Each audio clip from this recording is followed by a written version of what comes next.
Hello there guys and welcome back to a brand new Star Wars Squadrons video.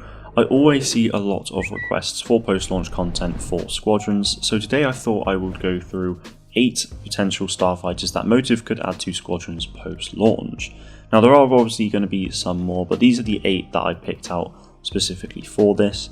Now if you do enjoy the video and you want to see more like it, then be sure to subscribe and turn on those notifications so you don't miss out on any more videos. Now I know I've said this countless times, but I think it's important to reiterate that Squadrons is not built as a live service game. There has also been no confirmation as to whether or not we will actually receive any post-launch content either. I'm assuming it's not going to be any post-launch content, but all we know so far is that they could add content if they want to, with Ian Fraser saying, "I guess we could." Anyway, on to the Starfighters. I personally feel as though this list is somewhat unrealistic due to the fact that when introducing a new Starfighter into a game like this, you really need to think about the role it would actually have. We have 4 classes currently with the Fighter, Bomber, Interceptor and Support, so if they were going to add a new ship, they either need to fit it into one of these 4 classes or set up a new class entirely.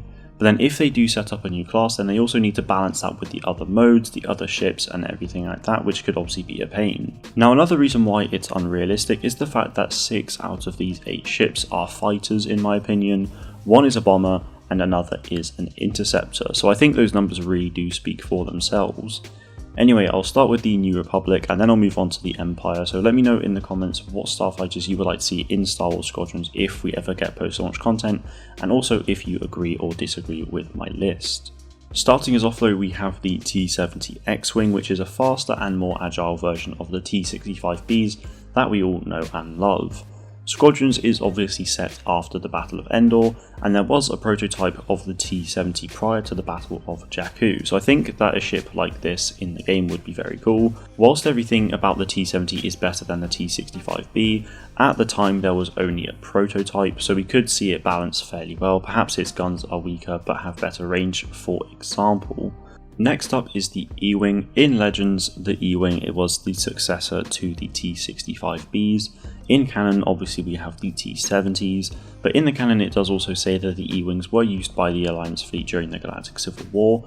That said, it does heavily link to Freemaker Adventures, which isn't obviously canon, so how much of that really is true, I don't really know, but either way I see no reason as to why Motive and Lucasfilm couldn't make it work in some way. The E-Wing does appear in a single panel in the Poe Dameron comics as well, so we know it's around, so it would be cool to see it in action in this game, and obviously this would therefore also be a fighter. And the last fighter class ship for the New Republic, we have the Z-95 Headhunter, which was the predecessor to the T-65B X-Wings. At this point I think you should fully realise why all 3 ships are thus far fighters. Although this ship was outdated by the time set in the game, the ship was durable and adaptable, so I think it could work pretty well. Finally, for the New Republic, we have the very highly requested B-Wing. I know most of you won't agree with me on this, but I put the B-Wing in the bomber class, as one of its primary roles is heavy anti-capital bomber and blockade buster, which, especially in fleet battles mode, could prove very valuable. Time to change sides though and take a look at the Empire. Again, we have 3 fighters with this one, however we also have an interceptor instead of a bomber this time. The first fighter is the TIE Advanced V1, a ship that made its appearances in Star Wars through Star Wars Rebels and was heavily used by the Inquisitors as well as the main Starfighter Corps. The Advanced V1 is based off the scimitar seen in The Phantom Menace and can actually be seen in the Squadrons gameplay trailer seen here. Now it won't be playable at launch, but with it being already in the game, my hope is that they could sometime make it playable in the future. Next though, we have the TIE Defender. Yes, okay, you're probably going to disagree with me on this one again, with it being a fighter, but it could really be all of them. The TIE Defender roles are as follows: Interceptor, Fighter Bomber and Attack Craft. With this being a fairly well-rounded ship, I therefore put it as a fighter, which I think is reasonable. Whilst the TIE Defender project was shut down indefinitely towards the end of Star Wars Rebels following the death of Kanan Jarrus, a TIE Defender was also seen in the Graveyard of Giants during the Battle of Jakku, so I think it would be really cool to see it in the game. And the last fighter class ship for the Empire is the TIE Brute, which was first seen in Star Wars Commander and also seen in Solo: A Star Wars Story. The TIE Brute was designed originally for The Force Awakens, however it was then added to Solo instead when they decided they wanted a leader TIE fighter. The TIE Brute could play like a tank. It has more health than a usual TIE fighter, however it's a little bit slower and has a slower rate of fire, though each shot will deal more damage to counter that.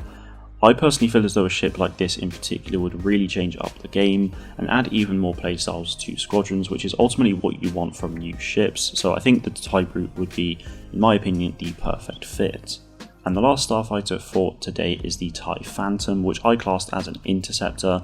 The ship was actually made canon earlier this year when a new sourcebook for the Fantasy Flight Star Wars role-playing game came out called Starships and Speeders. The TIE Phantom is an experimental cloaking device starfighter that was used by highly skilled pilots for high priority missions, in which you could consider fleet battles as high priority and therefore make its way into the game. The only issue here is the cloaking device, which could be seen as unbalanced, though perhaps it could work like more Scimitar in Battlefront 2, where if you shoot you will then decloak. A starfighter like this though would be a ton of fun to use and could really make the enemy team think on their feet. I personally feel as though all these 8 ships could really change how Squadrons plays and feels, and obviously with more ships added you get new playstyles, new team tactics and strategies, new customization options and so much more. Even with the current 8 ships that we already know, I feel like the game will give us so much to do, but it always is nice to look into the future as well to see what we could potentially get if we see post-launch content. That is it from me today though guys, thank you all very much for watching and may the force be with you always.